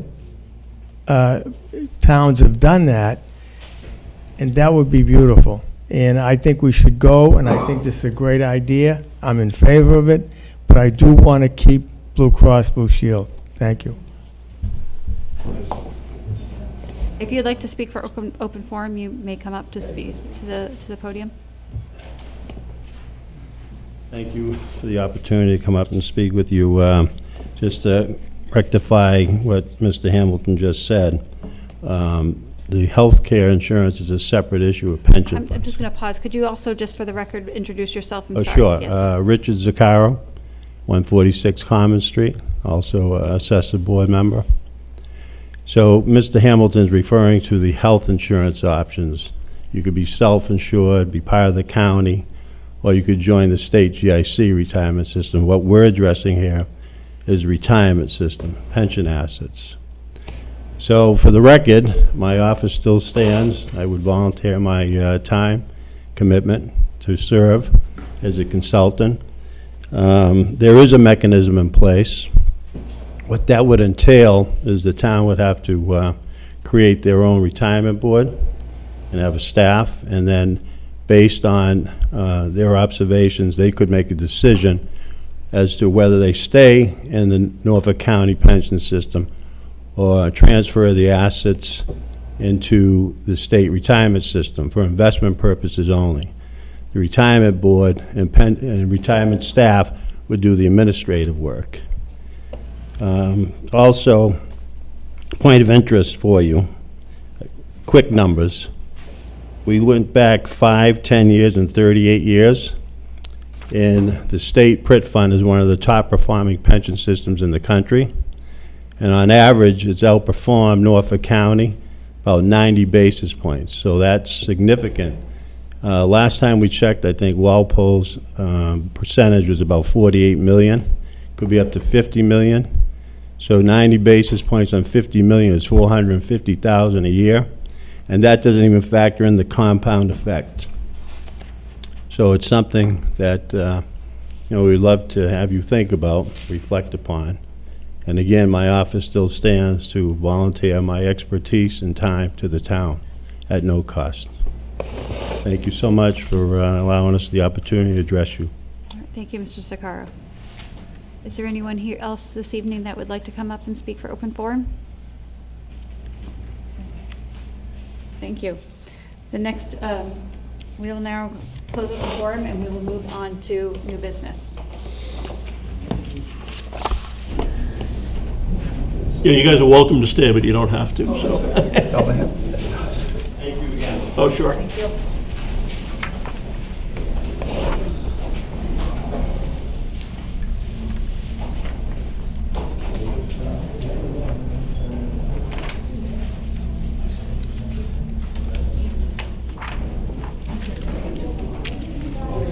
Yeah, I think he's hanging around with it. Yeah, he is.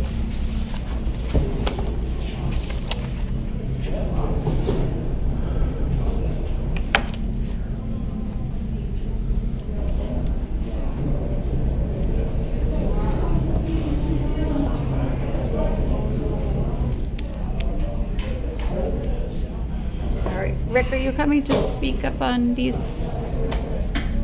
The water treatment? Nope, not you. All right. So it's just a simple one. So 8 bids were received, oh, sorry. You go okay if for we it. move on? 8 bids were received and opened on August 28th for the water treatment chemicals. The low bidders are listed below, items A through H. Recommend favorable action. There are multiple vendors here. And honestly, I don't want to try to say some of these words.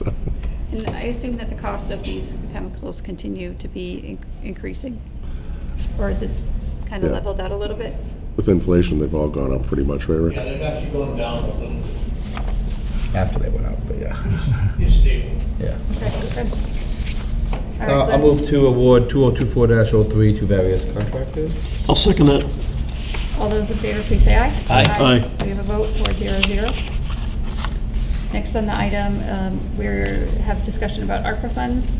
Jim, do you want to give an update on that? Sure, so this is more of a process thing here. A few of the projects are closed out here, which I've listed in the memo, and part of the process is we have to turn the funds back into the county because the projects are complete, those 3 projects identified there, and then we'll probably come back to the board in 2 or 4 weeks and request authorization to submit a request for approximately $200,000 and change to replace these projects.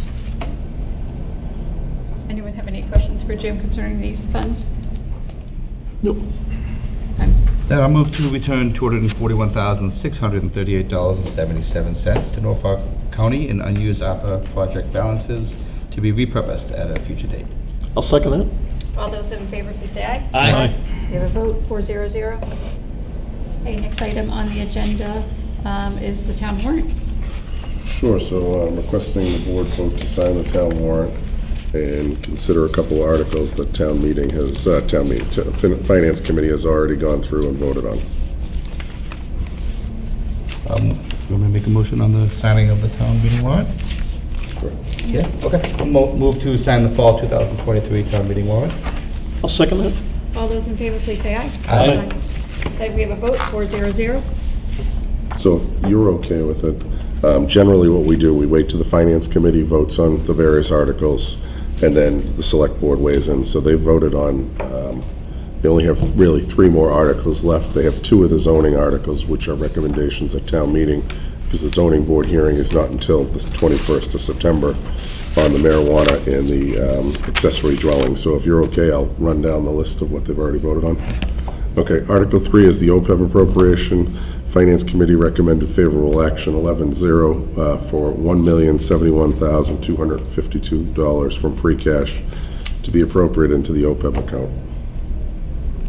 I'm sorry. No, I was just gonna, anyone have any questions on this article? All right, Glenn. I'll move for favorable action on Article 3. I'll second that. All those in favor, please say aye. Aye. We have a vote, 400. Article 6 is the capital infrastructure, which is all the improvements listed at the back of that packet I provided to you.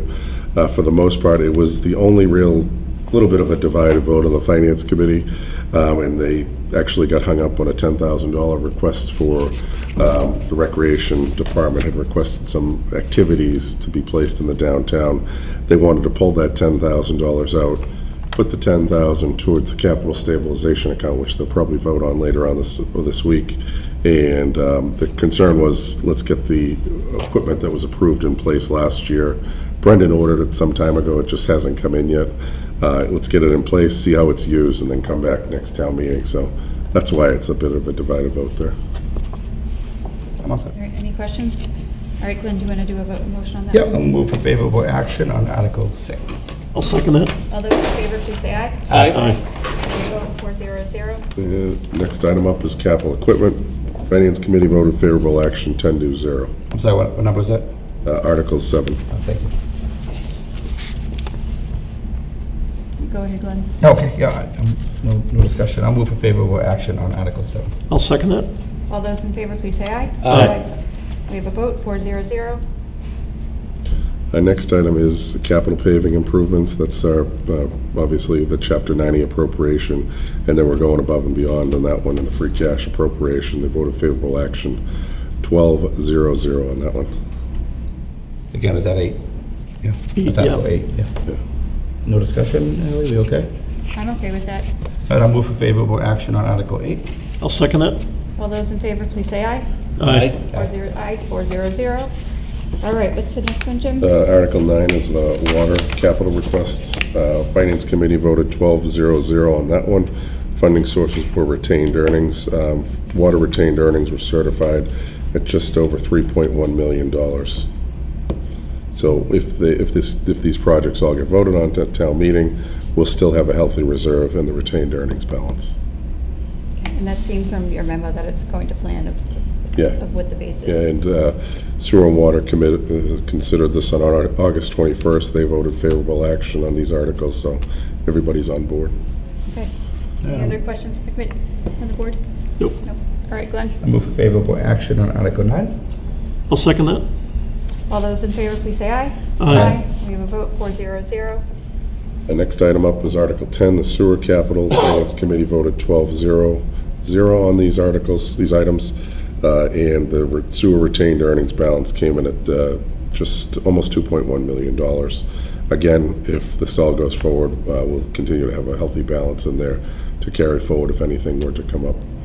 Okay. Recommend favorable action. All right, any questions? Glenn? I'll move to recommend favorable action on Article 10. I'll second it. All those in favor, please say aye. Aye. We have a vote, 400.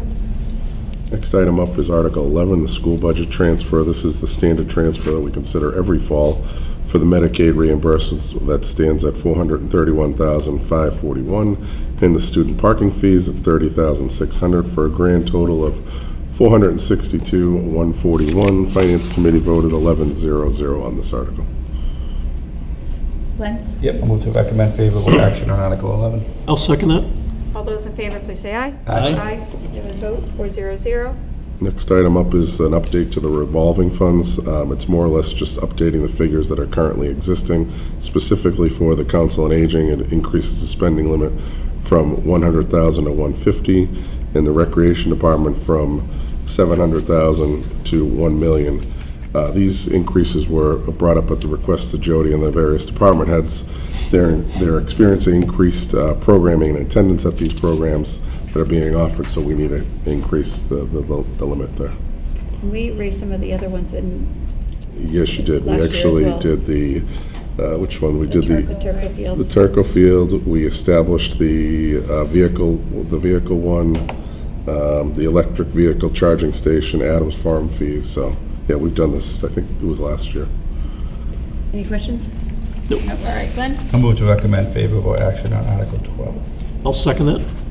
All those in favor, please say aye. Aye. We have a vote, 400. Next item up is the town election date change. This board heard testimony some time ago from the election workers and I think some residents.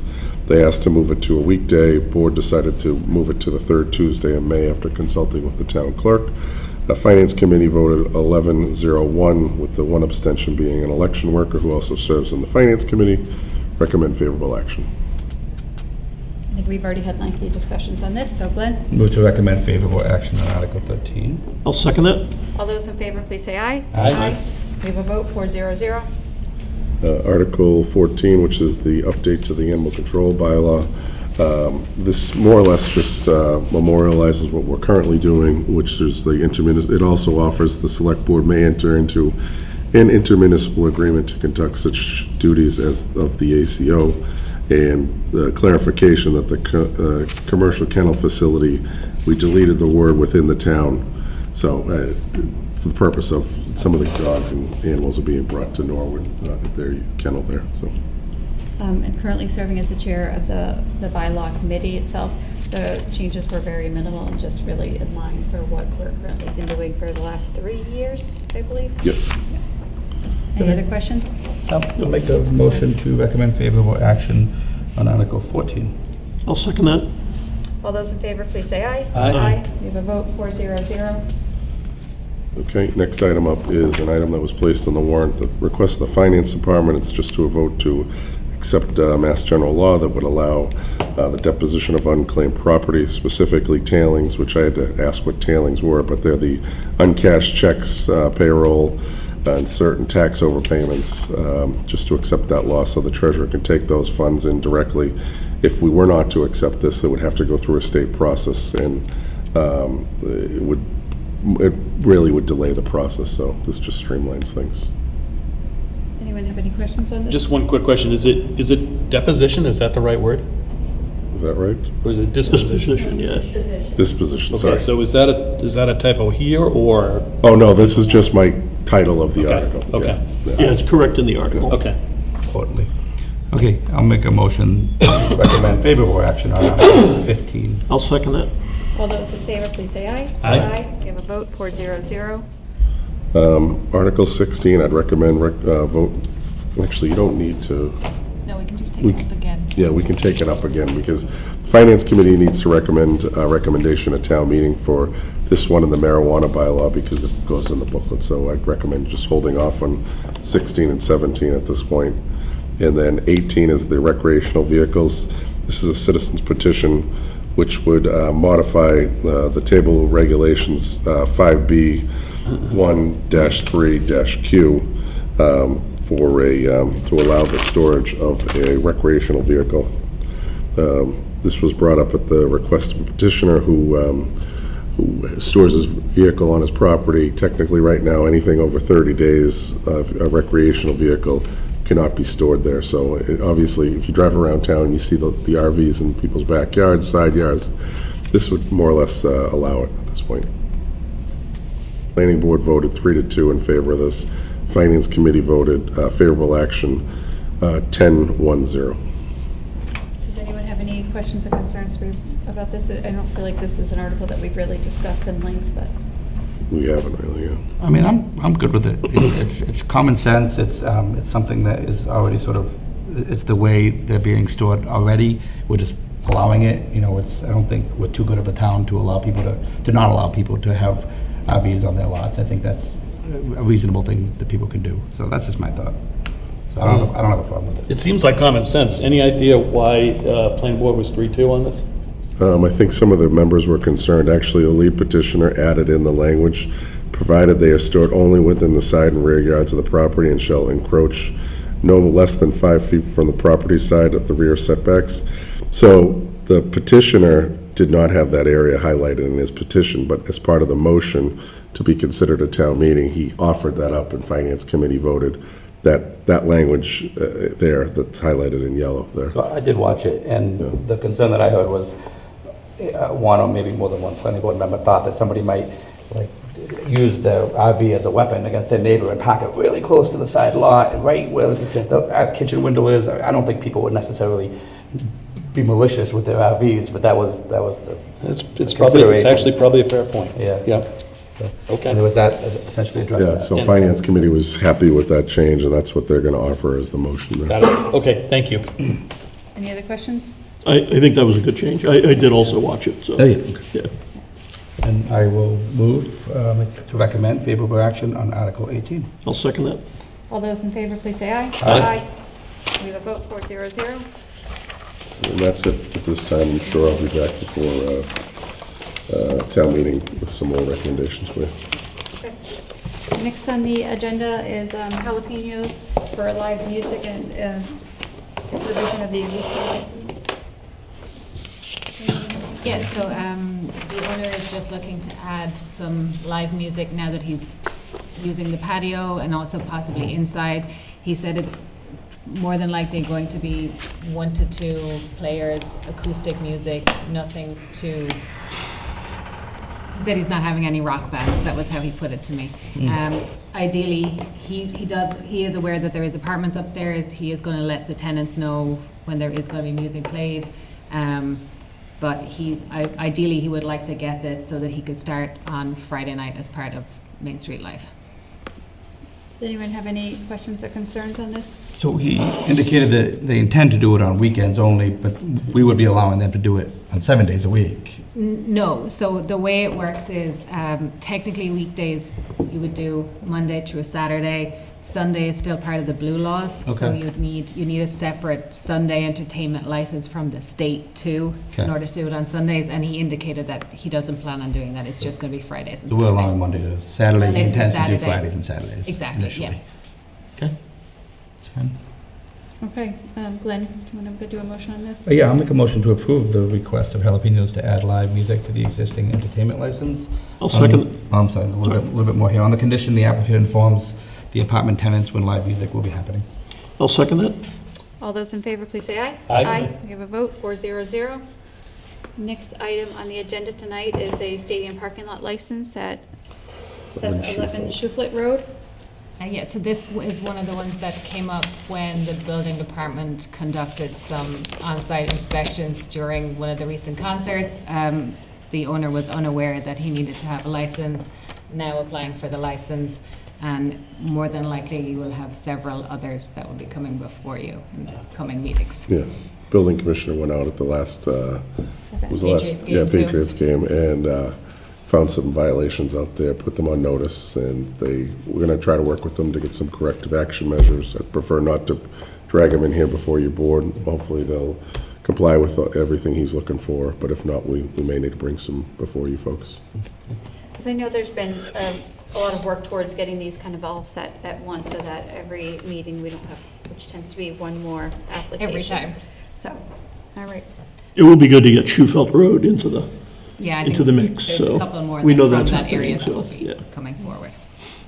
Okay, I will make a motion to approve the stadium event parking lot license at 11 Shufelt Road with 8 spaces. I'll second that. All those in favor, please say aye. Aye. We have a vote 400. Moving on to our consent agenda. I will move to approve the consent items as listed on our September 12th agenda.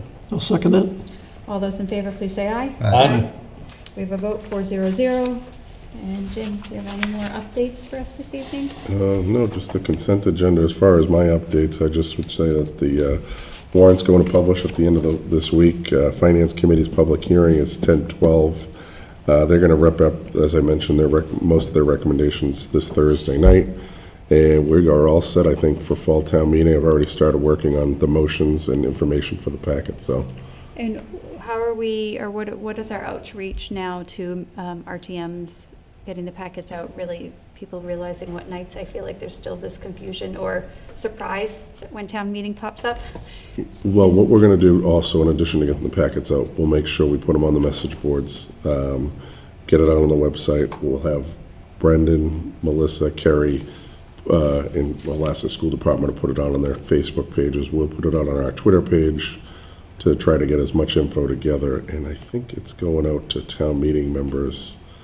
I feel like, I don't have it written down, but I feel like it's like by the 6th or 9th or something like that. So it'll be, I think the charter requires us 7 or 10 days. It's well before the 7 or 10 days to get it out there, so. Okay. Wonderful. Anyone else have any questions for Jim? So do we think, Route 1A, do we think they're going to be able to finish up by the end of this working season? At or the will meeting, it- they told us we had a meeting this week. Actually, I'm glad you asked about that. We had a meeting this week, and they are still on track. Carl and Rick both voiced their concerns about paving too far into the winter season. They have a cutoff per their contract of November 15th. So they say if they don't get it done by then, they will shut them down. So our concerns were duly noted. I voiced my concern about they call it a pedestrian refuge island at the Fisher School there. We had a meeting back last Thursday, 9/7, I think it was, on whether or not we could get rid of that. And the answer was no. According to the Federal Highway safety guidelines and the MassDOT guidelines, that's a proven safety measure. They weren't willing to take on the liability of not having it there. So I mentioned the idea of a vertical curb similar to what we have at the Council on Aging, whether or not that could go in so like an ambulance could drive over it. And they said, no, that won't work. So every idea we threw out to them wouldn't work. And if you drive by there now, they filled it in with cement. Actually, on the day that we were having our meeting, so just prior to. So they just said the width of the roadway in that particular area is too wide, and they kept calling it a pedestrian refuge, was necessary to protect the. They threw out some crazy stat to us back in December 2009 that they counted 500 pedestrians going back and forth over that roadway. All of us, Rick, the chief, all said, that makes no sense, 500 people crossing back and forth on a weekday in 2009 in the winter. Yeah, so, but. I was going to say maybe a road race. Yeah, they did admit that it was left insufficiently marked a few weeks ago. They blamed it on the contractor. It's since been resolved. It's marked if you go out there. The lines are painted. So basically, they blamed it on liability, and no one wanted to assume the liability to take out the roadway there. So the island in the middle of the And then roadway. there's been progress at the light on Yes. Fisher. Yeah. That's a flashing. That's something that we've been asking, and they've been promising for since, I think it was April, when the project started back up, and they're blaming it on, the contractor's blaming it on the vendor. I think the vendor's from Maine, they couldn't get out here, and you're right, they are up and running finally. Some of them, not all of them. Yeah, that one's working. It's been a frustrating process because it's not our contract. Yeah. They took the meeting, but not much was accomplished in it. Any other questions for? It's just odd that that same logic doesn't apply to the other two intersections. Yes. And what's interesting is they laid the conduit, in case we ever want to put a street light there, they're going to have a flashing beacon there, like we have around town. But they laid the conduit, put the infrastructure in there, but didn't put a traffic signal right there. So we all were a little suspicious when we walked out of the meeting when they admitted that, but and I understand these traffic signals, on the low side, they cost about $750. I think that was Washington, Short, and Poly for us. And that was years ago when we appropriated that money. They're probably well over $1 million each at this point. So the pedestrian island makes for an easy left-hand turn off of Route 1A, but a hard left-hand turn coming out of Fisher Street. So made it better in one hand and worse in the other, so. It's going to be something that we're going to have to deal with over the next few years, so. Well, their argument that it's a pedestrian refuge or whatever they called it, I always thought that was the purpose of the crosswalk. Yeah. They said the gap from one side of the road to the other, was, the full width of the lane is a 16-foot compared to the standard 11-foot. So they said it's just too wide there, so. I'm not sure we all agreed with the logic, but it is what it is. I think it's challenging to have it there, just simply that we have a school, and there's lots of buses, traffic. Yeah, I find it a difficult one to maneuver around. I agree with you. You gave him the example of the ambulance. Give him the example of the ambulance and the car that was totaled in that area too, so, and, The car was totaled, huh? it was totaled. Oh, wow. Yeah. Well, they hit it straight on? Car hit my wife straight on, yep. Yep. Didn't know that. I'm glad, I hope she's okay. She's okay, the kids are okay. Okay. Yeah. All right. And do we have a motion? I'll make a motion to adjourn. I'll second that. All those in favor, please say aye. Aye. Here's the consent agenda. Yeah, we're good. 4-0.